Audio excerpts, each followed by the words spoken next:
the Workforce Connections podcast, where we discuss workforce development in Southern Nevada. Here's your host. Hi, and welcome to another episode of the WC podcast. Today, we have a special guest from the Las Vegas Global Economic Alliance, Brooke Malone. Brooke, welcome. Thank you, Jaime. I'm excited to be here. We're excited too. We're going to learn all about you and what you do at the LVGEA. But before that, tell us about Brooke before the LVGEA. I've heard the story, but we want our listeners and our viewers on the YouTube channel to get to know about how Brooke got here. Sure. So I am originally from Southern California. I usually start with LA, but really from Rancho Cucamonga, California.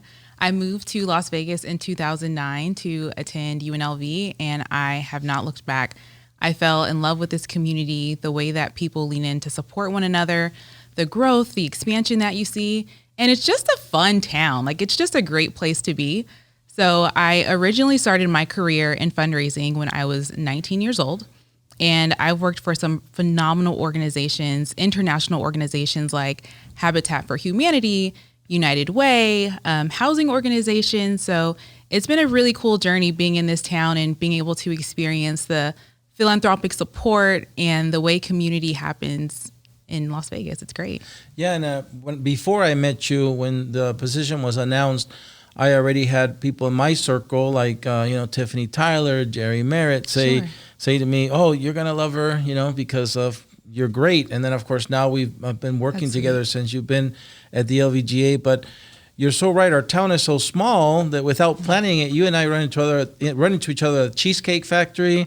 Oh, all the time. We see each other in places. And so after games, it's a good time. It's still a small town. Yeah, something our CEO at LVGEA, Tina Quigley, she says this all the time, and I love it because she hit it right on the head. She says, this town has 2.5 million people, and I know all 50 of them. Yeah. And it's so true. I mean, once you're in.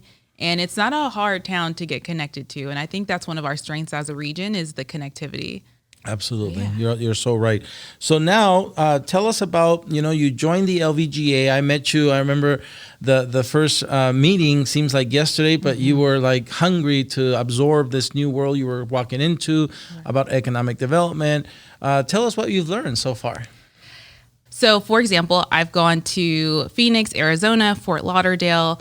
I have a partner up in Kansas City, and I have a huge opportunity to learn how they are serving their community in the way of economic development. So some of the things I've learned from there are the information sharing. They're incredibly transparent around the information that they provide to their community stakeholders. They involve their partners in every way they can to recruit a company to come into town, and that's something that with the leadership of LVGEA, we are starting to implement, and I can see how it's going to have a huge return for us here in the Valley. I'm happy that you guys are doing that, and then my friend Tina is allowing you to go and learn from others, because that's where we learn. Fort Lauderdale has a great mark on us in Southern Nevada for multiple reasons. A few years ago, my peer there, his name is Mason Jackson. He has since retired, but he was the longest serving workforce executive director in the country. Nice. And one of his best practices was he had embedded a workforce subject matter expert in the greater Fort Lauderdale Alliance. And so we traveled and saw that. And since, we have and that's what we've done here. Yeah, we've done here. Yeah. Another great thing that happened that connects us to Fort Lauderdale is our new executive director of the Las Vegas Clark County Library District, Kelvin Watson. Yeah, he comes from that region. And so all the work that we're doing is, again, trying to replicate his successes in that area. And so we have a strong connection to Fort Lauderdale, both of us. So. Yeah, they support us in some phenomenal ways. And actually, if I can continue on to some of the other things I've learned about different regions, something that LVGA is known for are huge events that we have throughout the year. So we have Las Vegas Perspective in partnership with our Las Vegas Perspective Council and Applied Analysis. We've partnered with UNLV prior to other years on Outlook. We have put on our annual award center, which is a phenomenal event. But something I noticed that other regions do as well is they have smaller events that are catered to their investors. And we've launched a few of those that have been wildly successful because it's just an opportunity for our investors to get together and hear directly from us what's happening in the pipeline so they can prepare their businesses, know how they need to prepare for the workforce, for any projects they have coming up in alignment with what they see happening in the market. So that's been a huge takeaway that I've had from Phoenix, Kansas City, Baton Rouge, and other great partners. Yeah, it sounds like in just a short time, you're becoming an economic development subject matter expert. I don't know about all that, Jaime, but, we're trying. We're getting there. So, Brooke, one of the things that I hear, Tina say all the time is that we have to be smart about economic development because we have to make sure that our growth is sustainable, right? And one of the things that we know we don't have a lot here in the desert is water. And so we don't want to bring companies that are big water users. We also are running out of land, developable land, so we can't be promising land we don't have. And so we have to, I think, really be focused on how we do economic development. Another thing that's very important is talent. Are you going to have the talent that the businesses you're trying to recruit need? Not just now, but in the future. How are we going to have a strong connection to the K through 12 system, which is the earliest talent pipeline, if you will, and then on to the other post-secondary school acquisition sections of that pipeline, which include, as you said, the higher ed institutions that are represented on the LVGEA, not just the K through 12 through Dr. Jara from CCSD, but also College of Southern Nevada, Dr. Zaragoza, Nevada State College, Dr. Poller, UNLV, Dr. Whitfield, and then, of course, our friends at University of Phoenix, Lori and Toro, Shelley, and I hope I'm not forgetting WGU, Rick Bimbo. There you go. Yep. See, thank you. So, all of that is how we produce a talent pipeline since they're 5 years old all the way until after they graduate. So in your words, and since you've been learning so much, why is workforce such an important piece of economic development? Our workforce is economic development. So without a qualified, talented workforce, you can't bring companies to the region. And I think with all of the partners you've listed, the Nevada System of Higher Education, CCSD, what you're doing here at Workforce, I have never seen you all work so collaboratively since I've been here in 2009. And I've had a few experiences personally and professionally, and the work that you are doing is going to help us thrive and is going to help us be successful as a region when it comes to producing the talent pool that these companies are looking for. And I think what's changed, what I've seen already in the Nevada System of Higher Education, at Nevada State College, at CSN, at UNLV, historically, what I've seen is, hey, these are the programs we have, and take your choice, and we'll put you all out into the world. And what I've witnessed now, and our leaders are being so much more thoughtful around, is, hey, what are the needs of the businesses that are coming to our community? What are the jobs of the future? How do we need to prepare our students and our community members to be able to fulfill those jobs? And let's create programs and partnerships around those areas so we can fulfill those needs. And that is going to help us be successful. And that is what I've witnessed between Dr. Whitfield, Dr. P, Dr. Z, Jara, now I'm forgetting folks, Lori, all of them, all of the partners. Yeah. You all have done a phenomenal job in coming together, having that cross-sector collaboration model, and making sure that we have the workforce of the future.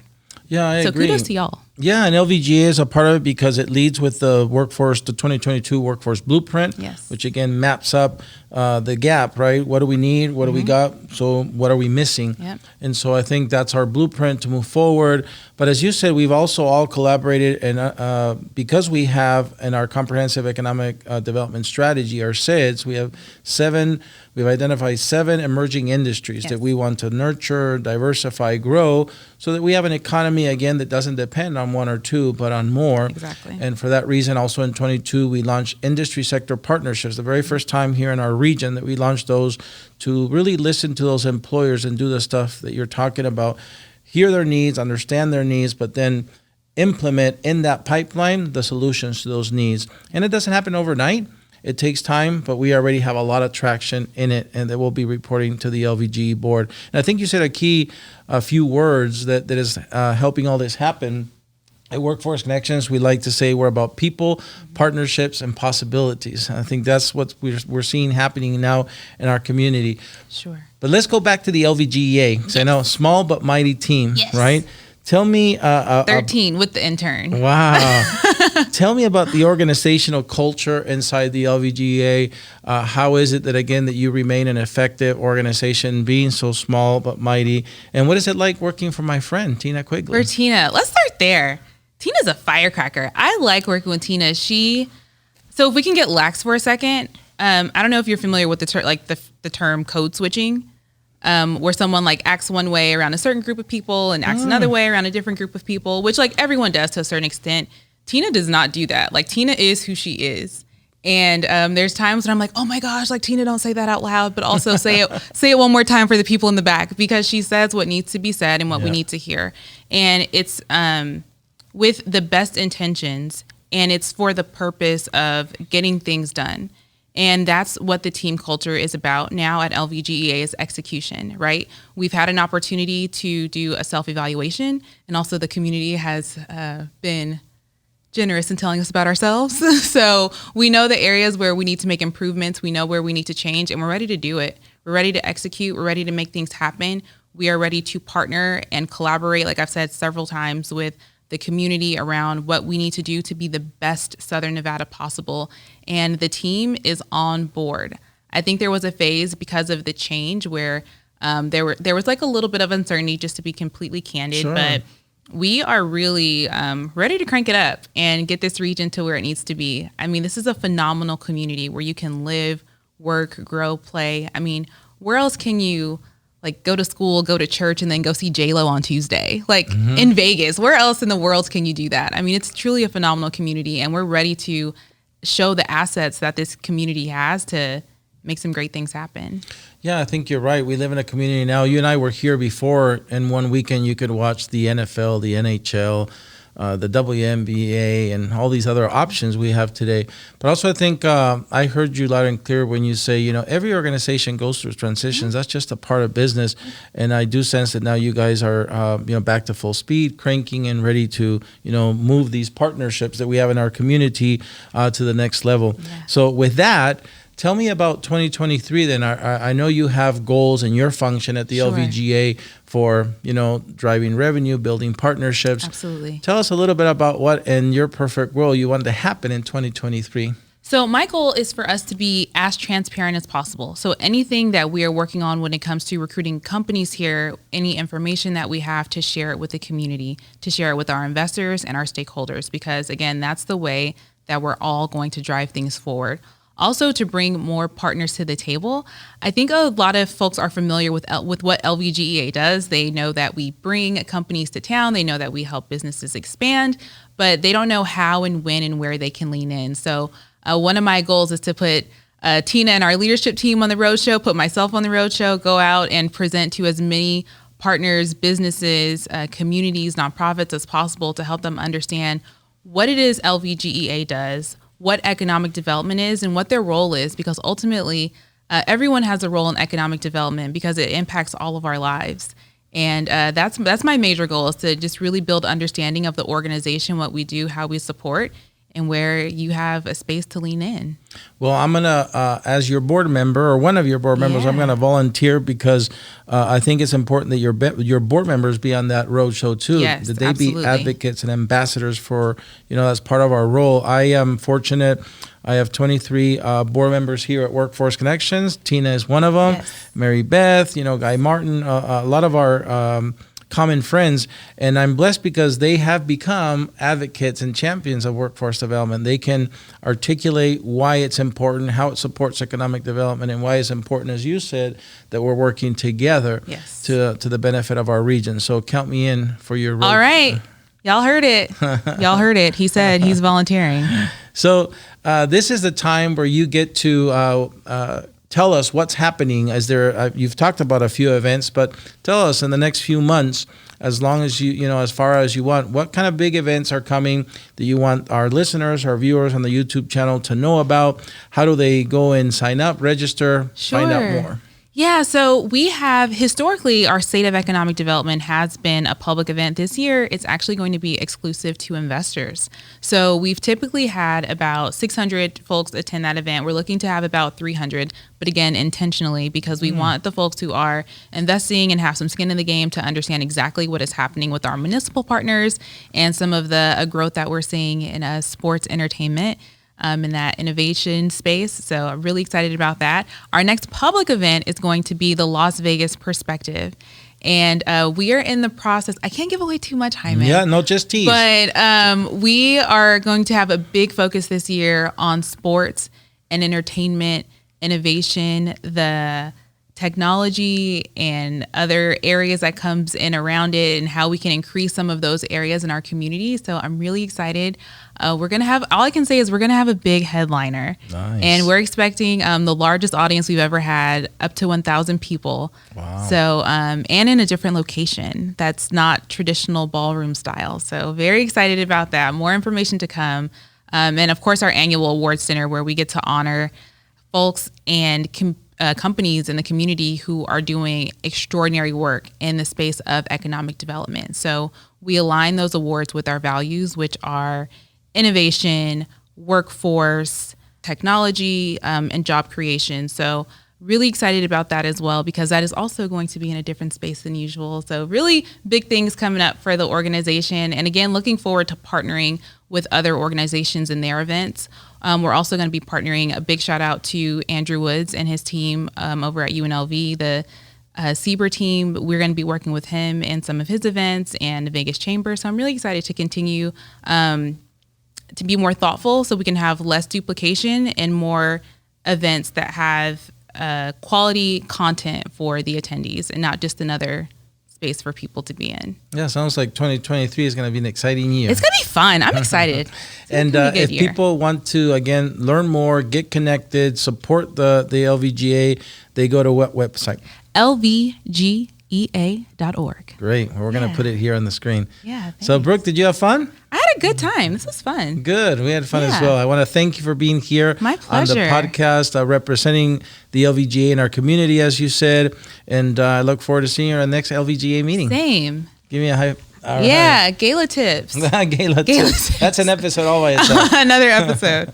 Well, there you go. That's another episode of the WC Podcast. We hope you join us for another one. Until then, stay safe.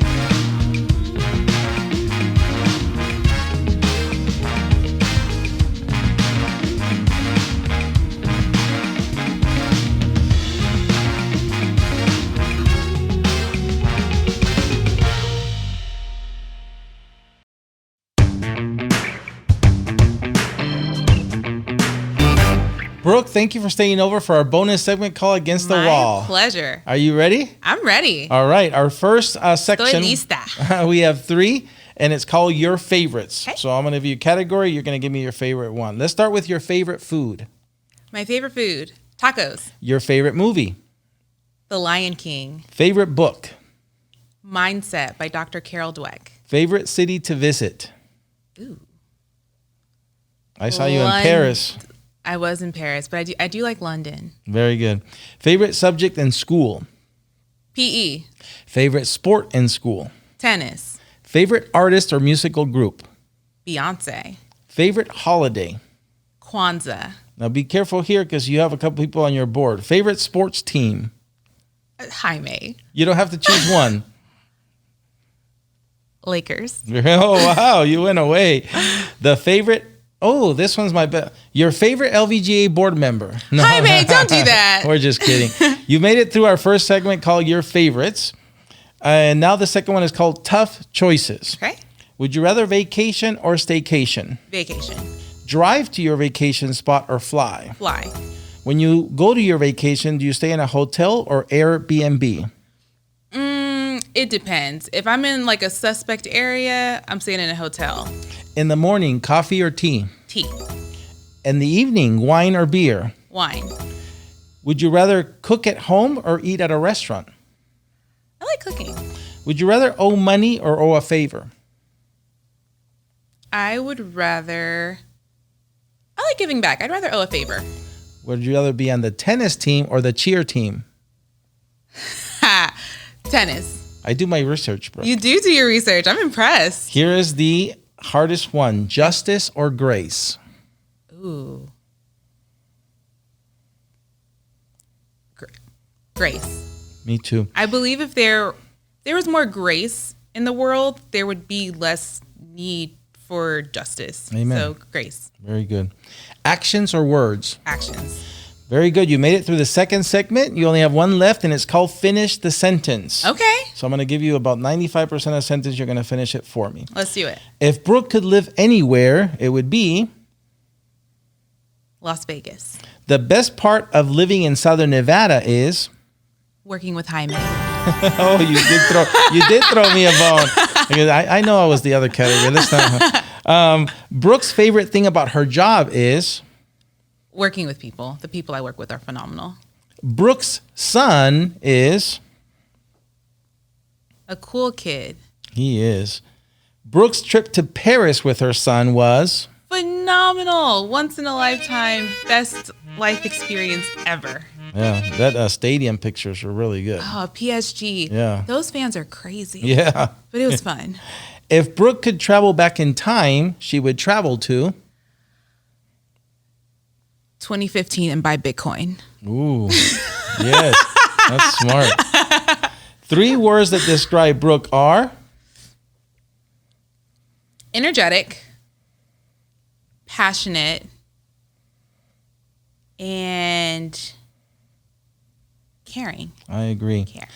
And last one, doing the WC podcast here with us today was phenomenal. Great. Honey's the best. Thank you for staying over and doing the segment. Yeah.